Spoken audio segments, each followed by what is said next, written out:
Kisah Nabi Musa alaihissalam.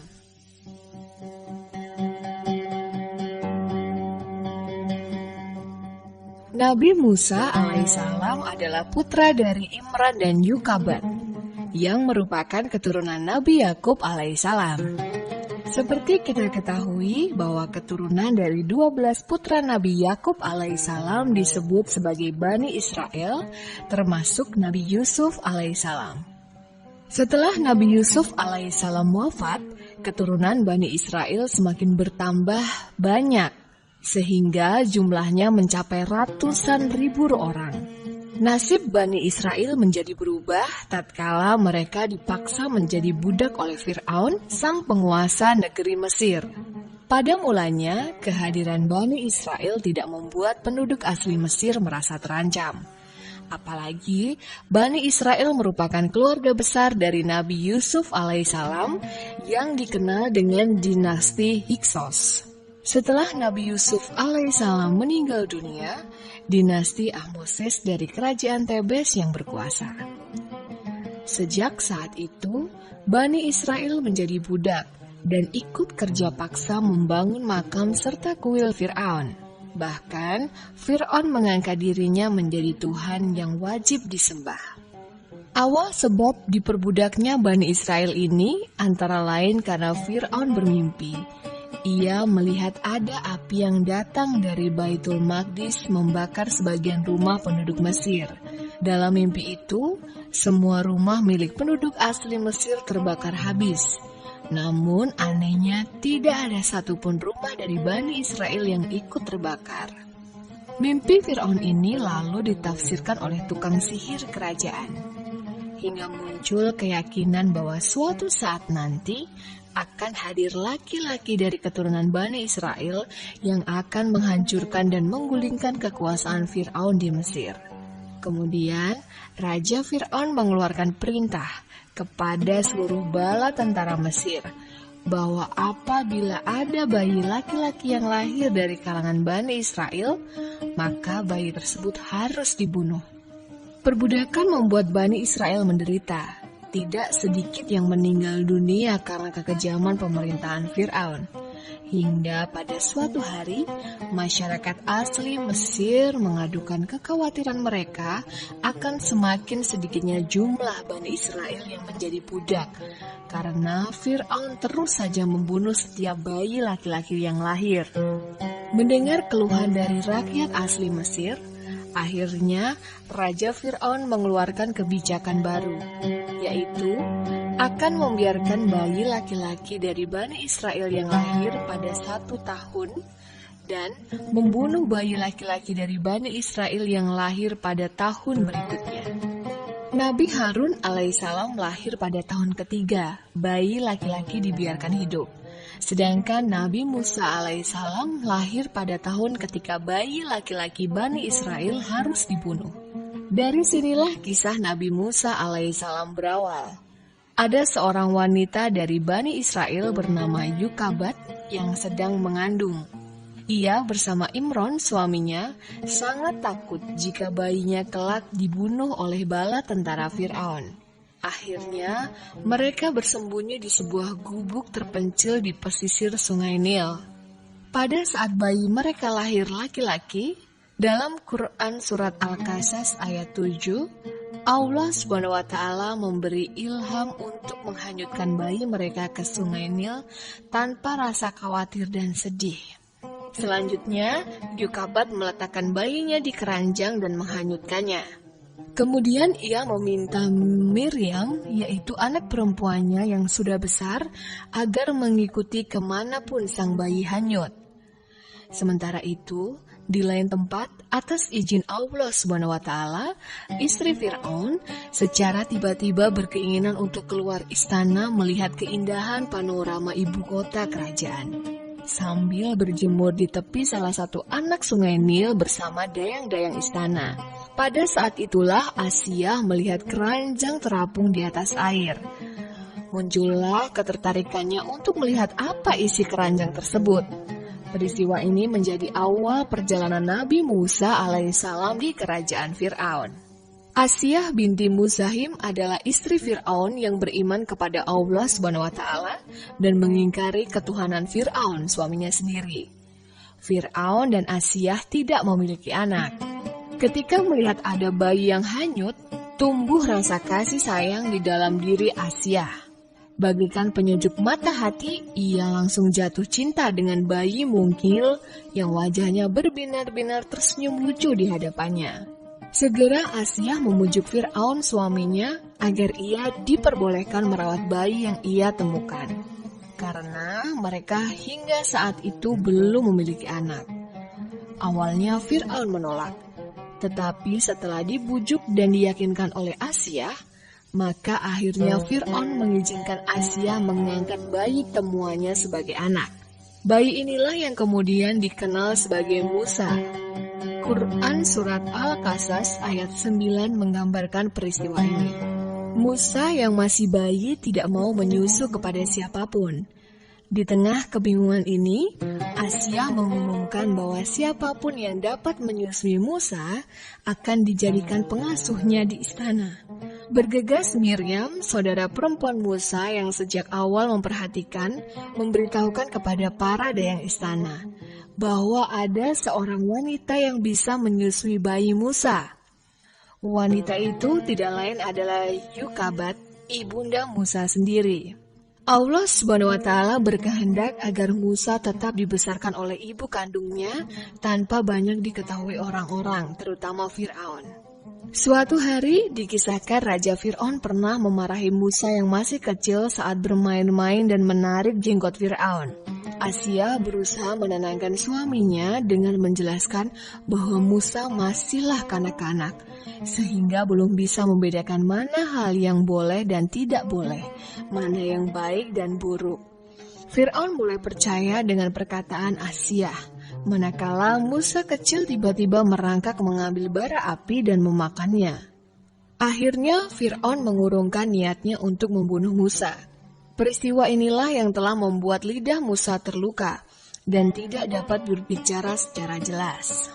Seiring bertambahnya waktu, Musa tumbuh dewasa sebagai putra angkat Fir'aun dan hidup di kalangan istana kerajaan Mesir.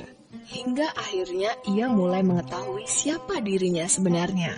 Allah SWT memberikan kelebihan kepada Musa, yaitu berupa kekuatan fisik di atas rata-rata manusia biasa serta kecerdasannya. Pada suatu hari, Musa bergerak membela seorang Bani Israel bernama Samiri, yang sedang bertengkar dengan seorang pengikut Fir'aun yang bernama Fatun. Pada saat ingin melerai, tanpa sengaja Musa memukul Fatun hingga meninggal dunia. Musa terkejut dan segera memohon ampun kepada Allah SWT. Berita kematian Fatun dengan cepat tersebar. Musa menjadi buronan tentara Fir'aun. Tanpa bekal apapun, Musa pergi menghindari kejaran tentara Fir'aun, hingga sampai di negeri yang bernama Madian. Dalam kondisi letih dan haus, ia berhenti di sebuah sumur air.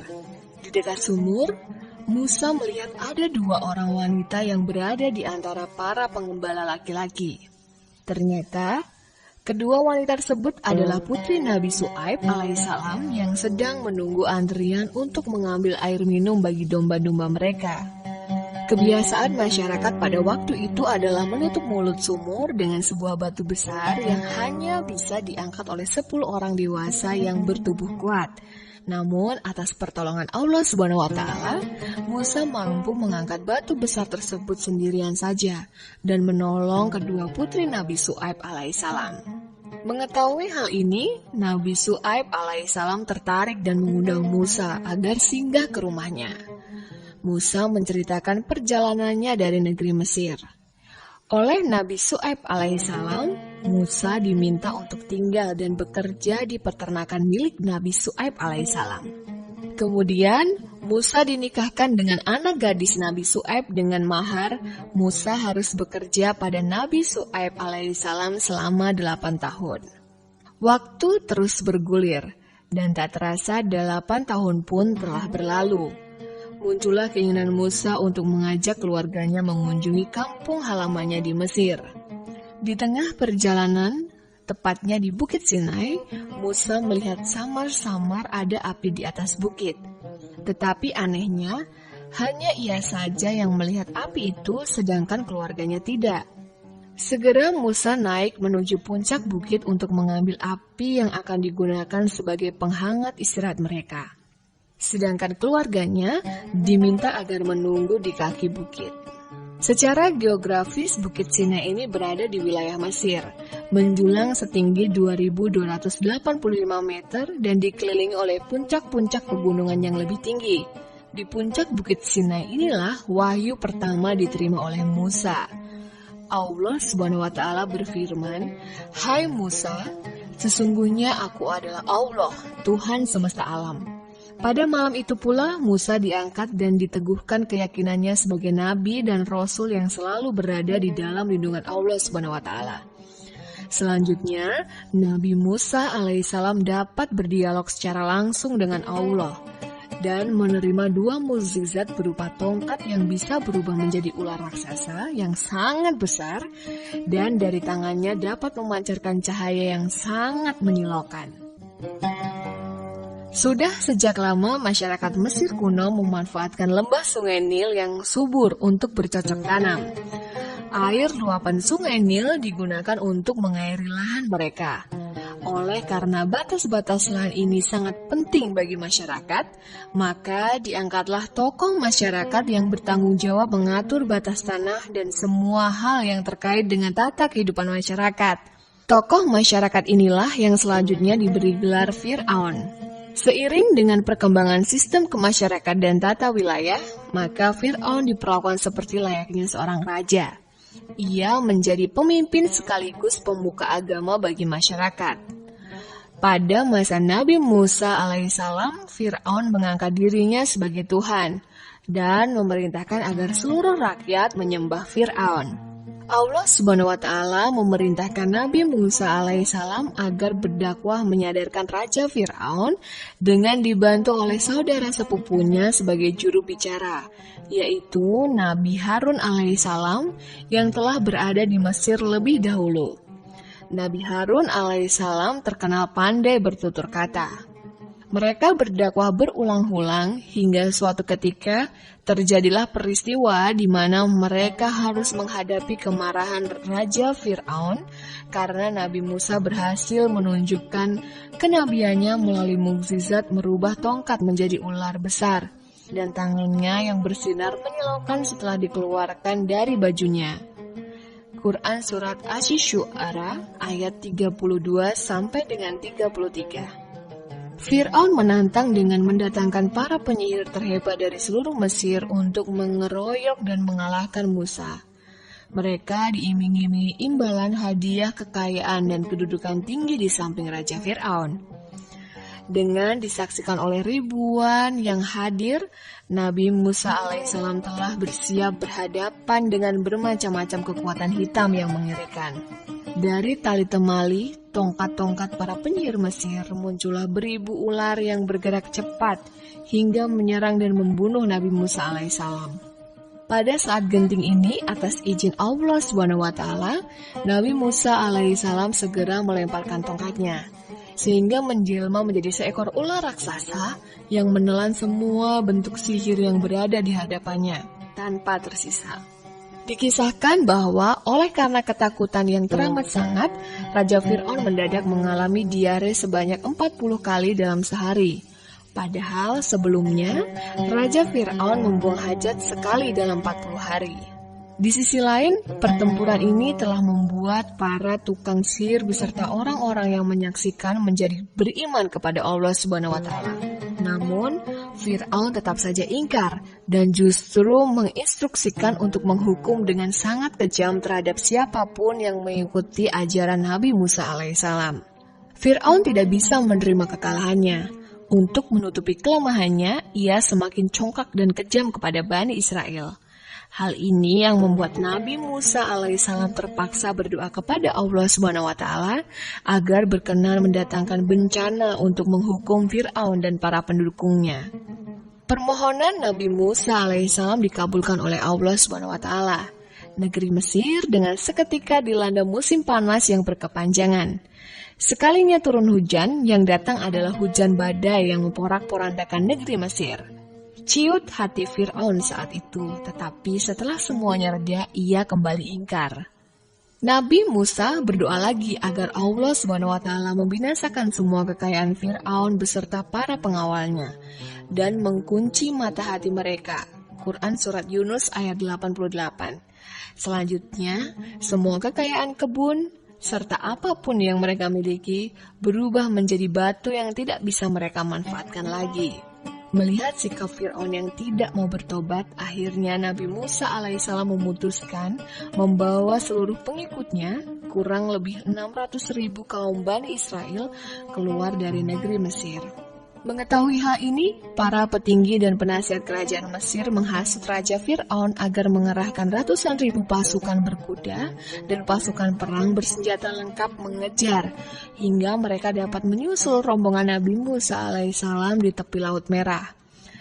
Di saat terdesak, Nabi Musa alaihissalam mendapat petunjuk dari Allah SWT supaya menghentakkan tongkatnya di permukaan laut. Lautan luas di hadapan Nabi Musa alaihissalam mendadak terbelah, sehingga Nabi Musa alaihissalam beserta kaum Bani Israel dapat menyeberang dengan selamat. Ketika Fir'aun melihat pemandangan yang menakjubkan ini, ia mengira Laut Merah telah tunduk kepadanya. Dengan penuh kebencian dan hasrat tak ingin dikalahkan, maka Fir'aun memerintahkan seluruh pasukan yang perang untuk menyeberang lautan tanpa rasa takut.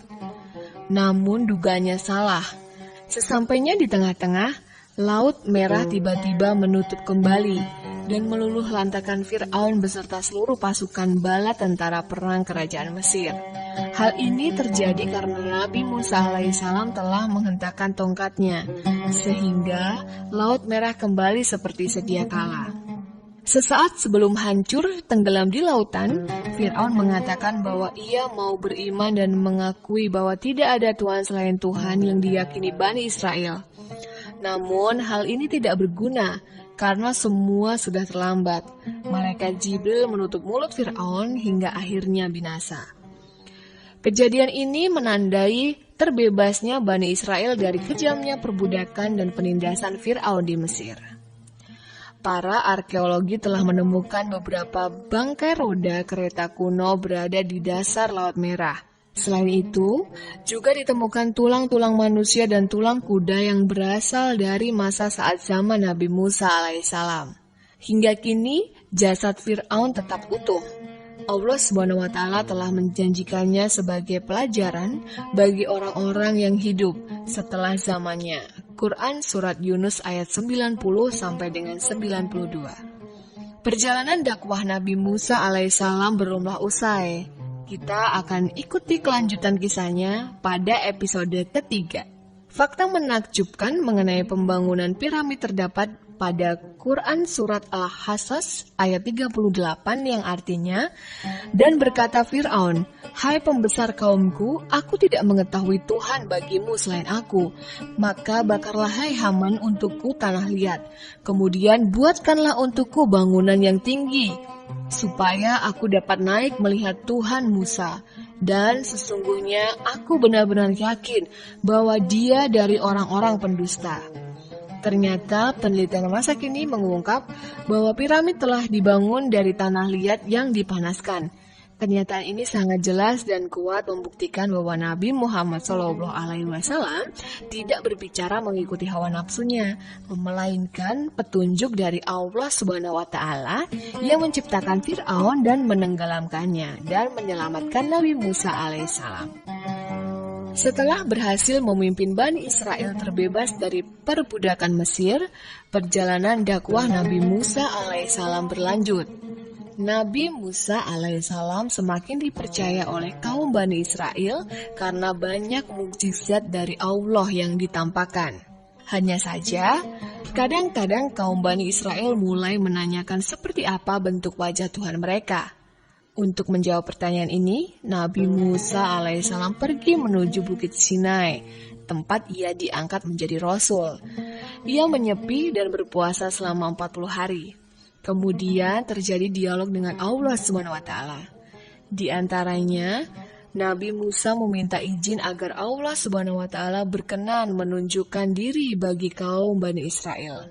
Meskipun telah disampaikan bahwa ia dan kaum Bani Israel tidak akan sanggup melihat zat Allah, akan tetapi Nabi Musa alaihissalam tetap ingin melihat supaya dapat berbicara kepada kaumnya. Allah mengabulkan permohonan Nabi Musa alaihissalam. Ia diminta melihat ke puncak bukit dan tiba-tiba puncak bukit tadi hilang tertelan bumi.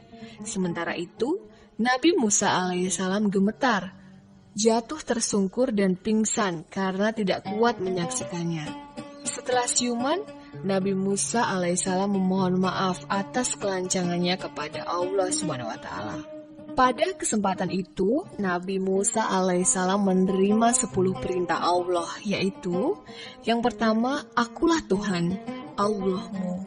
Jangan ada padamu Tuhan selain aku. Yang kedua, jangan membuat bagimu patung atau sesembahan yang menyerupai apapun. Yang ketiga, jangan menyebut nama Tuhan Allahmu dengan sembarangan. Yang keempat, ingatlah dan kuduskanlah hari Sabat. Yang kelima, hormatilah ayahmu dan ibumu. Yang keenam, jangan membunuh. Yang ketujuh, jangan berzina. Kedelapan, jangan mencuri. Kesembilan, jangan mengucapkan saksi dusta tentang sesamamu. Dan yang ke-10, jangan menginginkan milik sesamamu, istri, harta, dan lainnya. Perintah ini kemudian ditulis pada sebuah batu untuk diberikan kepada Bani Israel. Beberapa kisah menyebut bahwa saat Nabi Musa alaihissalam turun dari Bukit Sinai untuk menjumpai kaum Bani Israel, batu ini terbelah menjadi 2 bagian. Karena terjatuh akibat Nabi Musa alaihissalam sangat marah menyaksikan para pengikutnya yang menunggu di kaki bukit telah membuat berhala berupa anak sapi dari emas dan menyembahnya. Mereka beranggapan bahwa Nabi Musa telah meninggalkan mereka. Kisah ini bisa disimak pada kisah Nabi Harun alaihissalam. Nabi Musa alaihissalam pernah tanpa sadar menyombongkan diri. Ia merasa sudah lebih leluasa berdakwah dan pengikutnya semakin banyak. Kemudian malaikat Jibril menegurnya dan meminta supaya Nabi Musa belajar kepada Nabi Khidir alaihissalam. Allah Subhanahu wa Ta'ala memberikan petunjuk di mana keberadaan Nabi Khidir alaihissalam. Nabi Musa mengajak seorang pengikutnya berjalan hingga bertemu tempat pertemuan 2 buah lautan. Setelah lama berjalan dan beberapa kali istirahat, akhirnya pengikutnya diminta untuk mengeluarkan ikan yang menjadi bekal makan mereka. Tetapi pengikutnya bercerita bahwa ikan tersebut telah hidup dan melompat ke air ketika mereka beristirahat di tempat sebelumnya. Segera Nabi Musa alaihissalam mengajak untuk kembali ke tempat tersebut. Dan ternyata benar, di sanalah tempat pertemuan 2 laut dan mereka bertemu dengan Nabi Khidir alaihissalam. Nabi Musa diajak melakukan perbuatan-perbuatan yang sungguh aneh. Di antaranya adalah melubangi perahu yang penuh penumpang dan membunuh seorang anak. Hal ini tidak dapat diterima oleh Nabi Musa alaihissalam. Namun, Allah Subhanahu wa Ta'ala menunjukkan hikmah dari apa yang dilakukan oleh Nabi Khidir alaihissalam. Nabi Musa alaihissalam harus belajar tentang kesabaran dan mendapat gambaran bahwa di dunia ini selalu ada orang yang lebih pintar dari yang lainnya. Kisah ini sangat menarik untuk disimak pada Quran Surat Al-Kahfi ayat 65 sampai dengan 82. Sebuah literatur menyebutkan bahwa Nabi Musa alaihissalam pernah beradu kemampuan doa dengan Harun, yaitu saudara Nabi Musa yang semula miskin, kemudian doanya dikabulkan oleh Allah Subhanahu wa Ta'ala sehingga ia menjadi sangat kaya raya. Pada saat Nabi Musa alaihissalam sedang berdakwah, tiba-tiba lewatlah Harun dengan segala kemewahan hartanya. Dengan keangkuhannya Harun menentang Nabi Musa alaihissalam. Wahai Musa, engkau telah dilebihkan dariku karena kenabianmu, sedangkan aku dilebihkan darimu karena hartaku. Kalau kamu mau, kita beradu doa. Aku mendoakan keburukan atasmu dan kamu mendoakan keburukan atasku. Siapa di antara kita yang doanya dikabulkan, maka dialah yang menang. Nabi Musa alaihissalam setuju dan mempersilahkan Harun untuk memanjatkan doa terlebih dahulu. Setelah selesai berdoa, ternyata doa Harun tidak dikabulkan oleh Allah SWT. Kemudian giliran Nabi Musa alaihissalam yang berdoa. Nabi Musa alaihissalam memohon kepada Allah SWT agar bumi menenggelamkan Harun beserta pengikutnya. Kemudian Allah SWT mengabulkan permohonan doa Nabi Musa alaihissalam. Pelajaran tentang Harun terdapat pada Quran Surat Al-Qasas ayat 76 sampai dengan 83. Nabi Musa alaihissalam termasuk dalam ulul asmi, yakni 5 nabi yang istimewa berkenaan dengan beratnya tantangan yang diembankan. Kelima, nabi yang dimaksud adalah Nabi Nuh alaihissalam, Nabi Ibrahim alaihissalam, Nabi Musa alaihissalam, Nabi Isa alaihissalam, dan Nabi Muhammad SAW. Nabi Musa alaihissalam diangkat menjadi nabi sekitar tahun 1450 sebelum Masehi. Allah SWT menjadikan Nabi Musa alaihissalam menjadi salah satu penyampai agama samawi, yaitu agama yang disampaikan melalui perantara wahyu. Adapun nabi-nabi penerima wahyu adalah Nabi Daud alaihissalam, kitabnya Zabur, Nabi Musa alaihissalam, kitabnya Taurat, Nabi Isa alaihissalam, kitabnya Injil, dan Nabi Muhammad SAW, kitabnya Al-Quran. Demikian rangkaian kisah Nabi Musa alaihissalam. Semoga kisah ini dapat mempertebal keimanan kita kepada Allah SWT. Amin. Wassalamualaikum warahmatullahi wabarakatuh.